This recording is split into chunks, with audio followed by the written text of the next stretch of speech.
Welcome to an interview in history. Imagine a podcast that serves as a bridge across time, connecting listeners to the voices of history's most impactful figures.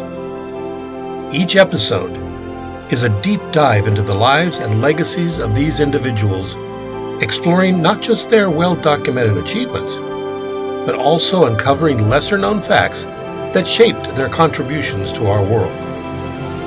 From scientists who unlocked the mysteries of the universe to activists who fought for social change, each story is a testament to the indelible mark they left on society. This journey through history will not only educate, but also inspire listeners to appreciate the intricate tapestry of human progress. Hi, I'm Steve Burick, your host for an interview in history. This week, we're talking with Elisha Graves Otis, who was an American industrialist and founder of the Otis Elevator Company. In 1853, he invented a safety device that prevents elevators from falling if the hoisting cables fail. This interview takes place on January 15th, 1860. Good day, Mr. Otis, and thank you for joining us today. It's a pleasure to be here. Let's start with your early life. Where and when were you born? I was born on August 3rd, 1811, in Halifax, Vermont. It was a small rural town, and life was simpler back then. Tell us about your parents. What were they like? My parents, Stephen and Phoebe Otis, were hard-working folks. My father was a farmer and also worked as a mechanic, which is where I believe I got my knack for tinkering and building. My mother was a strong, kind woman who kept the household running smoothly despite the challenges of farm life. Did you have any siblings? Yes, I had 3 brothers, John, Charles, and Stephen Otis.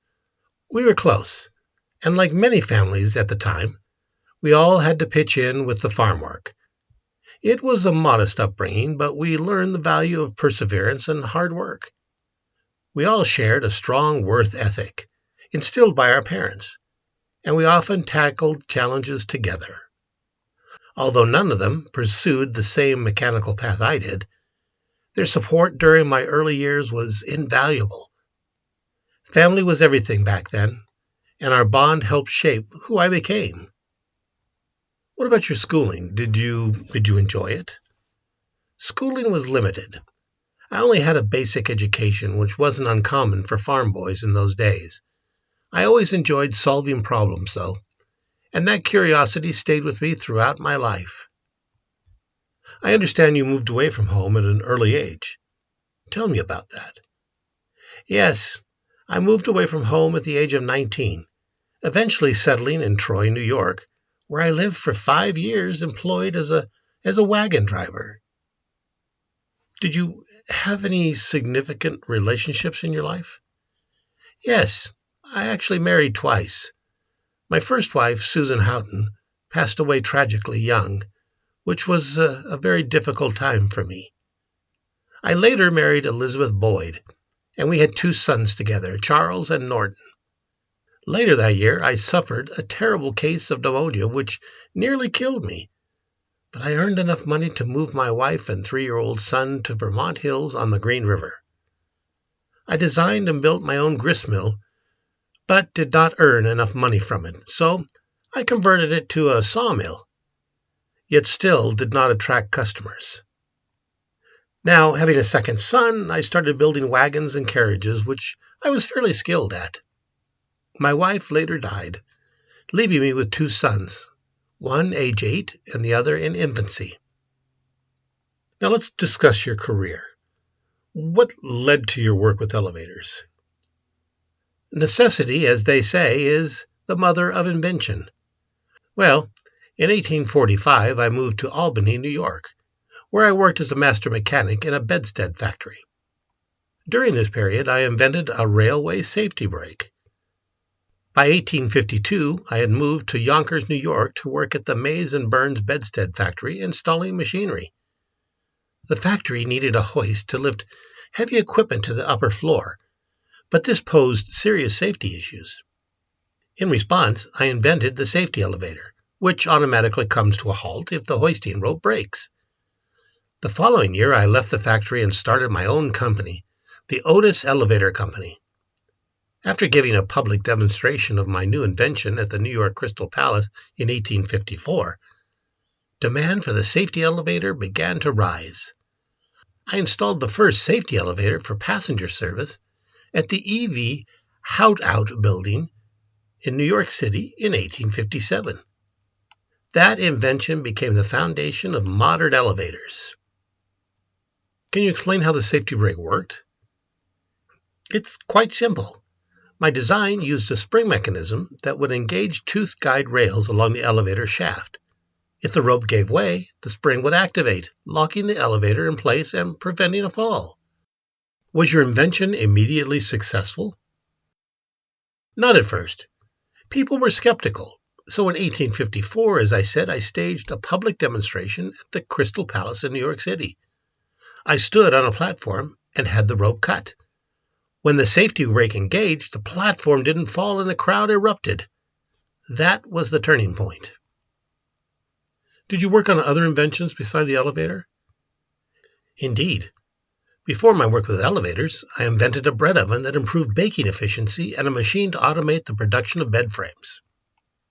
I was always trying to find ways to make work easier and safer, and with my son Charles, the oscillating steam engine in 1860. But that was not commercially successful. Now, didn't you invent the escalator? No. Jesse W. Reno had the first patented design called the incline elevator, and I built the first prototype. One of my employees coined the name escalator. How did your work influence your later life? After founding the Otis Elevator Company in 1853, I devoted much of my time to improving my designs and expanding the business. Now, didn't you start your company with your sons? Why, yes, I did. With my two sons, I founded the Union Elevator and General Machine Works Company. And again, as I said, I debuted my invention at the New York's Crystal Palace exhibition. The impresario, P.T. Barnum, was there to hype the stunt and attract a crowd. My alarming demonstration increased orders for my hoist machines. I am a compulsive tinkerer and made numerous improvements to my elevator. In your opinion, how did your work change the world? That's a thought-provoking question. I believe my work fundamentally changed how people live and build. Before my safety elevator, buildings were limited to just a few stories because nobody wanted to climb endless flights of stairs, and freight elevators were too dangerous for widespread use. My invention made vertical transportation safe, which allowed cities to grow upward instead of outward. This shift gave rise to skyscrapers, reshaped urban landscapes, and made densely populated cities more efficient. It also opened opportunities for people from all walks of life to work and live in ways that were previously unthinkable. In a sense, my work helped lay the foundation for the modern city. To see the world grow because of a simple safety brake, that's deeply rewarding. Your work has had a lasting impact. How does it feel to be remembered for revolutionizing modern cities? I'm humbled. When I look at today's skyscrapers, I'm amazed to see how a simple safety brake helped make them possible. It's a legacy I'm proud of. Thank you for sharing your story with us, Mr. Otis. It has been an honor. The honor is mine. Thank you. Elisha Otis contracted diphtheria and died on April 8, 1861, age 49. He was buried in Oakland Cemetery in Yonkers, New York. When he died, he left his sons to run the company with better business and managerial skills. Otis's safety elevators would be used in tall landmarks like the Eiffel Tower and the Chrysler and Empire State Buildings, becoming a brand name and key component in the skyscrapers that defined modern cities. And now, another forgotten history. Macy's Herald Square is famous for a lot of things, most of them holiday-related. its animatronic window displays during the Christmas season, its starring role in the holiday classic Miracle on 34th Street, and its namesake Macy's Thanksgiving Day Parade. Macy's, of course, also helped popularize the department store concept. But perhaps the best preserved piece of its history lies right underneath shoppers' feet. When the flagship store underwent massive renovations in 2015, it swapped out many of its old school features for modern accoutrements. But 20 of its much-loved wooden escalators stayed put. The escalators were built between 1920 and 1930 by the Otis Elevator Company, which pioneered the machinery. They're made of sturdy oak and ash wood that's traditionally used in hardwood flooring. The mechanical parts have, for the most part, been updated, and modern safety measures have been put in place. They might be updated and maintained regularly as per modern standards, but the nearly century-old escalators aren't going anywhere, despite how much they might creak. Join us next week when we talk with John Henry Holliday, an American dentist, gambler, and gunfighter, also known as Doc Holliday.